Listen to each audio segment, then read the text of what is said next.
त्या रखरखत्या उन्हात आपल्याला काय दिसतंय? सगळीकडे ओसाड जमीन.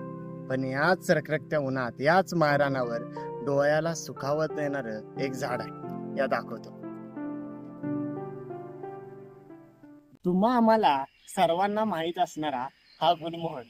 वय बघितलं किती प्रसन्न आहे. म्हणून त्याला फ्लेम ऑफ द फॉरेस्ट असं म्हणतात. पण तुम्हाला माहित आहे, हा भारतीय नाही. तिचं मूळ ठिकाण आफ्रिकेतल्या मादागास्कर बेटाजवळच. फ्रेंच लोकांनी याला भारतात आणलं आणि आपल्या मातीनं याला आपलंसं केलं. अजून एक वैशिष्ट्य या दाखव.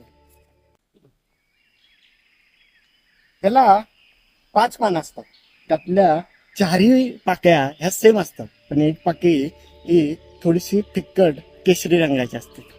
कारण माहित आहे, मधमाशी, पक्षी, फुलं यांना आकर्षित करण्यासाठी निसर्गाने बनवलेला हा एक चमत्कार. अजून एक गोष्ट आहे, लहानपणी हे माझं जिव्हाळ्याचं झाड. ह्या झाडावरच्या शेंगानं आम्ही चिक्की बॉम्ब बनवायचो. ह्या झाडाची पानं आम्ही आवडीने खायचो सुद्धा. अजून एक गोष्ट आहे, जगातलं सगळ्यात स्वस्त नख पॉलिश कुठं भेटत असेल तर ह्या झाडांच्या पाकळ्यापासून. दाखवत.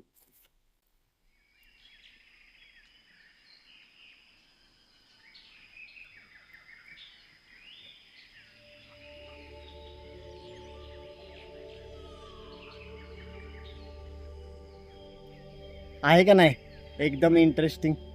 तुमच्या कुठल्या आठवणी अशा झाडाबरोबर आहेत ज्या तुम्हाला सांगाव्याशा वाटतंय? नक्की शेअर करा.